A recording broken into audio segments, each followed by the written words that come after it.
In life, there will always be moments of sadness and moments of joy. There will be time where things doesn't go exactly how we want, and also there will be time where things go exactly how we want. But we should never be shaken by the circumstances or by the different circumstances that we come across. And there's a beautiful words that says, "This too shall pass."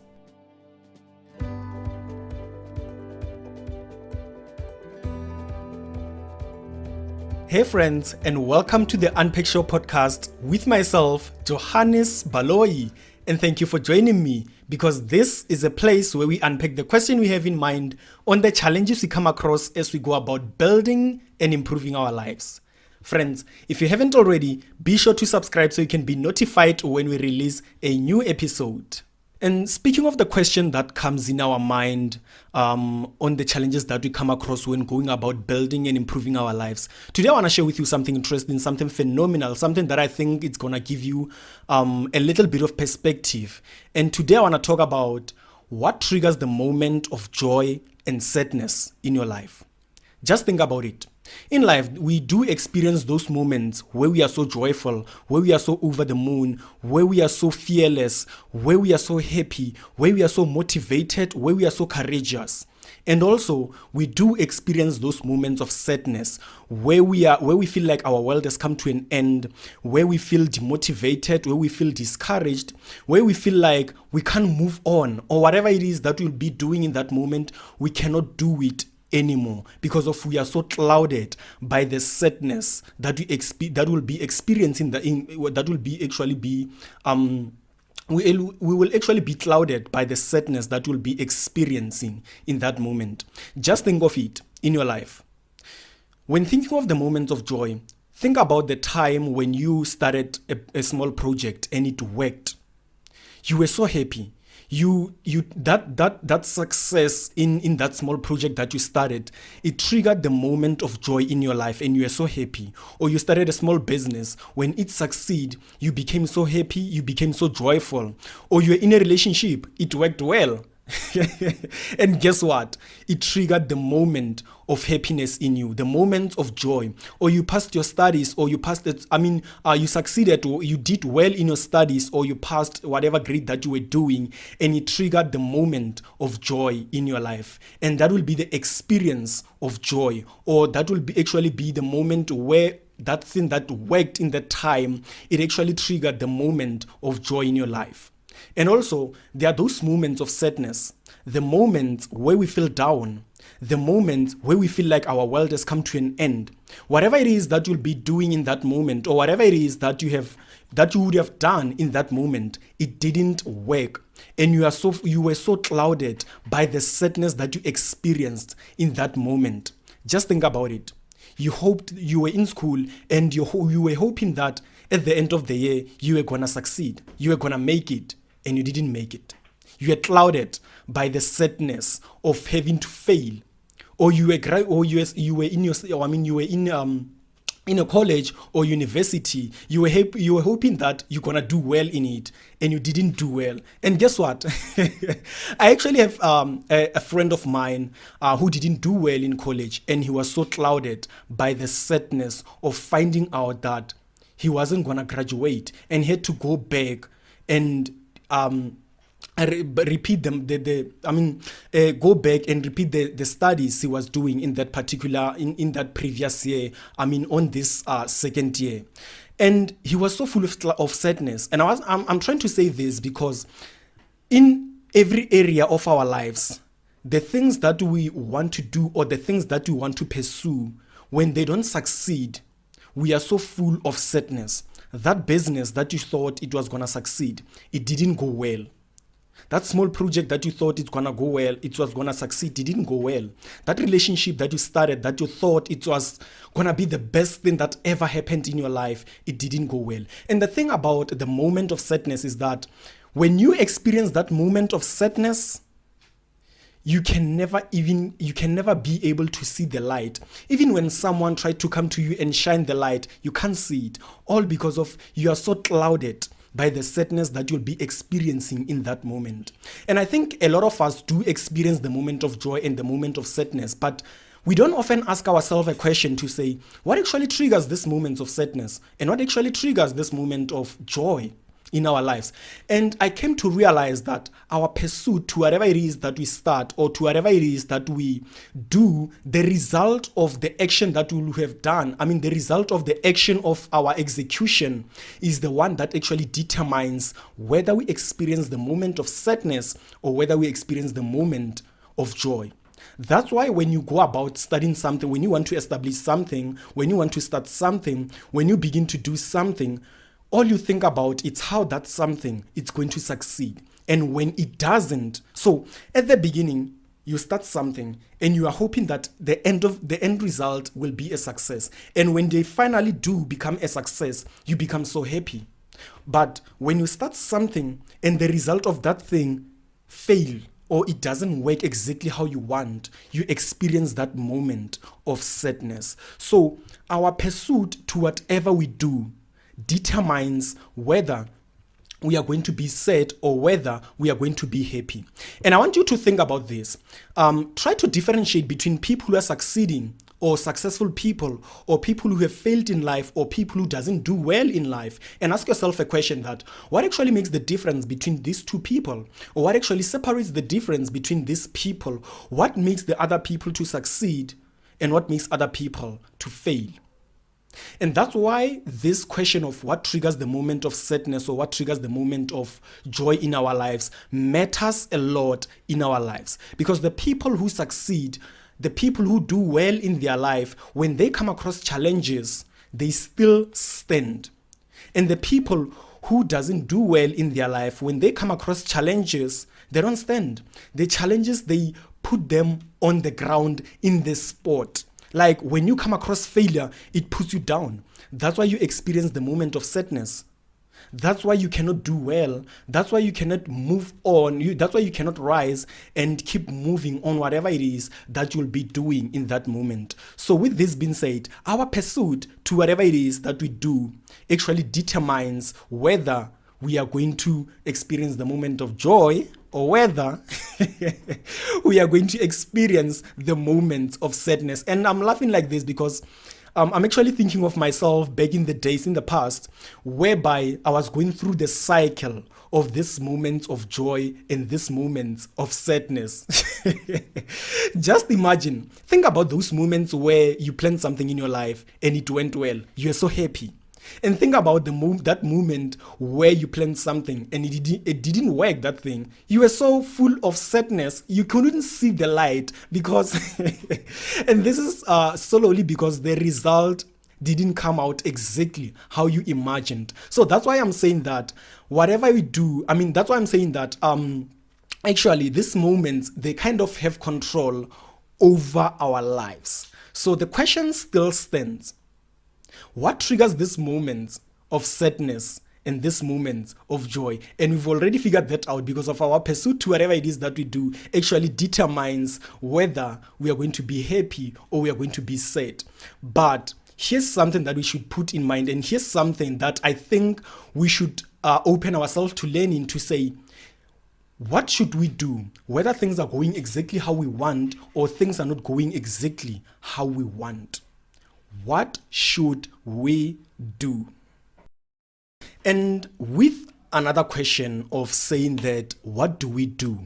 Either things are going exactly how we want or not. And I think this is one of the most important questions that we should ask ourselves, because just imagine yourself in those difficult times, in those moments where you are so down, where you feel like you cannot do it anymore. Sometimes situation put us in a position whereby we have to go back, we have to stand up, dust ourselves, and continue moving on with the journey. Just imagine, if you failed in school, you just have to take a stand, dust yourself, and next year, repeat whatever it is that you didn't do well. If your business failed, you are down on the ground, you just have to take a stand, dust yourself, and keep moving again, even if you're full of sadness. If your relationship didn't work, by the way, you just have to get off the ground, dust yourself, either you fix it or you fix yourself and move on with your life. Or the small project that you wanted to start, it didn't work, you fell off the ground, You just have to take a stand, rise up, dust yourself, and keep moving with your life. Because in those moments where we are so down on our knees, the failure that we would have encountered in that moment of sadness, sometimes it puts us on the ground for a very long time, and we end up being stuck with our lives, never being able to move on or never being able to rise. And I think one of the most hardest thing that I've actually have to learn in this journey of my life, I've actually had to learn that it doesn't matter how much you fail, or it doesn't matter how much you succeed. The fact is, you just have to keep moving. Time waits for no man. So there's a beautiful quote that I once came across that says, a tree that is rooted enough will not fall, irrespective of the amount of the wind that blows. And this beautiful quote came after I realized that being grounded in life can be so helpful in making us to be stable, whether things are going exactly how we want or not. So the first thing that we need is to be grounded and to be rooted. So with this beautiful quote, and I think this is one of the most beautiful quote that I ever came across in this journey of building and improving my life, to say that just imagine, and with you sitting down wherever you are, just ask yourself that with this beautiful quote that says, a tree that is rooted enough will not fall, irrespective of the amount of the wind that blows. Imagine if you can apply or relate yourself to this beautiful quote and say to yourself that irrespective of the amount or irrespective of the challenges that you go through, you never fall, no matter how hard they hit you. Life would be so amazing. Life would be so beautiful, because most of the time we fall because we are not grounded. Most of the time we fall because we are not rooted enough in life. And how do we go about being rooted? How do we go about being grounded in life? How do we help ourselves to be able to function, whether things are going exactly how we want or whether things are not going exactly how we want? So there's a beautiful book that I once read that's the title of the book says, Who Moved My Chairs, by Dr. Spencer Johnson. This is the amazing book that speaks about an amazing way to deal with change, both in your work, and also in your life. This is just an amazing book, and it takes 1 hour to read this book. I actually read this book twice in a year since I've ever came across this book in, I think it was in 2017. It was in 2017. I was recommended by this book was recommended to me by a dear late friend of mine, Tsholofelo Mogonediwa. May his soul rest in peace. He was such an amazing friend that I actually have ever had, because we shared this journey together. We did so many things together. We aspired for growth together. We aspired to actually grow together, to work together, to achieve things together. But unfortunately, death separated us. Death did us apart, and may his soul rest in peace, by the way. So this book speaks about an amazing way to deal with change, both in your work and in your life. So there's this story. What's interesting about this story is how they narrated the story of Ham and Haw. Ham and Haw were little people running in the maze, searching for a chase that will nourish them. And the chase in the story was described as, chase may be finding that beautiful job or the career that you've ever wanted, that you dreamt of or you wanted, getting that business opportunity that you've been looking for, or finding that perfect partner, that soulmate, or living a beautiful lifestyle, living a healthy lifestyle, finding yourself,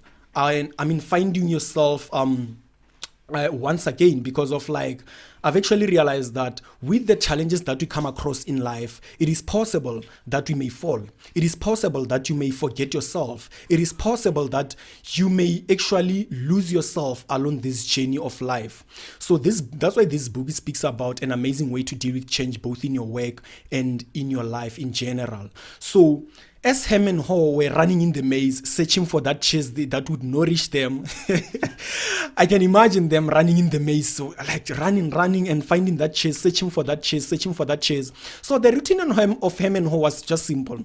In the morning, they would wake up, put on their jumps, on their working suit and their running shoes, and run in the maze to search for that chase. At the end of the day, they would rest. Tomorrow morning, they wake up, put on their clothes, put on their running shoes, and run and search for that chase. And surprisingly, one day, just one day, they found a large supply of cheese, and that station was called Cheese Station C. Can you imagine yourself having to search for that opportunity that you've been looking for all your life, and you finally found it? Imagine how happy you would be. Guess what? That's exactly what happened to Hem and Ho. They become so excited. They were over the moon, celebrating that we have finally found exactly what we've been looking for in our lives. And life started to become simple for Hem and Ho, since, well, they have actually found exactly what they were looking for. So Hem and Ho continued with their routine.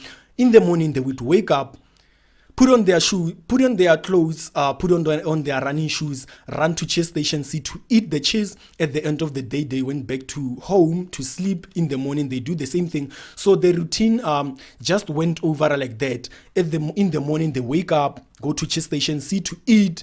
At the evening, they go back home to sleep. It was like life was so much fun. And they got to a point where Hem started to say, you know what? Since, well, we have found exactly what we've been looking for, why not relocate and settle to live in Cheese Station C? Because after all, the cheese was there. What's there to worry about? The cheese was there. What's there to worry about? And imagine, you have found that opportunity that you've been looking for, or that partner that you've been looking for, or that business opportunity, the job opportunity, or you've found yourself once again to say, why not settle? Why not enjoy life? Because I've found exactly what I've been looking for. And that's exactly what happened with Hem and Ho. To say, we are now settling in Cheese Station C, and they settled. Life was amazing. But what happened with Hem and Ho is that their arrogance grew. Their ego grew. They started to boast that they've now found the chase. They started to feel entitled to the chase, that they own it. It's theirs. They worked hard for it. And can you imagine, reflect back to yourself, to imagine that moment where you found that thing that you've been looking for, and that ego started to grow. It started to burn inside. You feel like, now I have what I wanted. Now I am me again. Because I remember it was back in 2018, I started this small marketing business whereby I started to get clients, whereby the business was doing well, and I started to grow. The ego started to grow in me. I started to see people as nothing. I was like, I'm me. This is me. And imagine yourself having to boast about that thing that you've been looking for in your life. And this is exactly what happens with our lives. And this is exactly what happened with Hem and Ho. And for some people, it's easy to actually let ego and not attach yourself to it. But Hem and Ho, they attached themselves to the ego. They felt entitled to the Cheese Station C, that they now found it's theirs. But just one day, they woke up to find that the cheese was no more. The cheese was gone. And they complained, they cried, they screamed all out to say, who exactly moved my cheese? And I think that's how the title of the book came about, because of like, I enjoyed reading the book. And when it got to this part of who moved my cheese, I was like, oh, this is actually how the title of the book came about. Who moved my cheese? And they complained. They started to feel miserable. Life started to change for them. And I want you to imagine yourself that in the time you found that opportunity that you've been looking for, in the time where you found exactly what you've been looking for, and you lose it. You lose something that you loved dearly. You lose something that you've attached yourself to it. Something that you thought it was gonna stay forever. You lose it. Just imagine how you'd feel in that moment. You feel miserable. You feel like life has come to an end. And that's exactly what happened to Hem and Ho. And after a very long time of crying, after a very long time of complaining, wallowing, screaming all out, finding that the chase was no more, they started to say, you know what, let's just dig a little bit. Let's search. Maybe the chase is hidden somewhere behind, or maybe at the backyard. I could imagine them working, digging all around, searching for that chase and never finding it. And after a very long time of realizing that they are miserable, after a very long time of realizing that they are getting weaker and weaker each and every day, Horst started to think to himself that, you know what, perhaps it's time to move on. Perhaps it's time to go and search for another chase.